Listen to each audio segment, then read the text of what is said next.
जहां कई किसान सिर्फ फसल उगाने को खेती मानते हैं, वहीं उसने उस सोच को ही बदल दिया। उसका मानना है कि सिर्फ फसल उगाना खेती नहीं होती, बल्कि दूरदर्शी सोच, सटीक प्लानिंग, प्रबंधन में महारत और नए नए नवाचारों का जुनून एक नई प्रेरणा को जन्म देता है।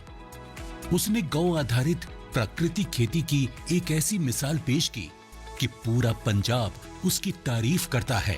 उसे 70 से ज्यादा अलग अलग फसलें उगाने और हर फसल में बेमिसाल उपज पाने की कला में महारत हासिल है।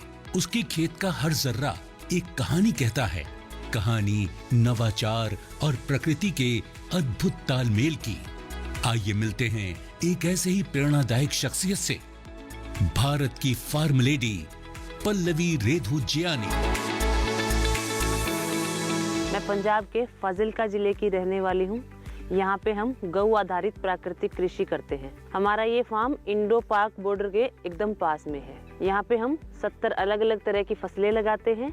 बाग हैं हमारे और कुछ हमने एग्रो फॉरेस्ट्री भी किया है। 2021 में जब मेरी शादी हुई तो मैंने देखा कि जो हमारे पास जमीन थी, खेती थी, वो बहुत ज़्यादा थी और यहाँ पे करने वाले लोग बहुत कम थे। परिवार के जो थे, सारा काम मेरे फादर इन लॉ देखते थे। मेरे हस्बैंड जो अपना एग्रो टूरिज्म का वेंचर देखते थे, तो हमें अपनी खेती को संभालने में काफ़ी दिक्कतें आती थी। शादी से पहले भी मेरा खेती में रुझान रहा है। मेरे पिताजी इंटीग्रेटेड पेस्ट मैनेजमेंट पे काम करते हैं कि कैसे बिना कीटनाशकों के, रसायनों के हम खेती कर सकते हैं। तो वहाँ से भी मैंने बहुत कुछ सीखा था और यहाँ आने के बाद देखने के बाद भी मेरे को समझ आया कि हाँ, मेरा मन तो खेती में ही लगता है।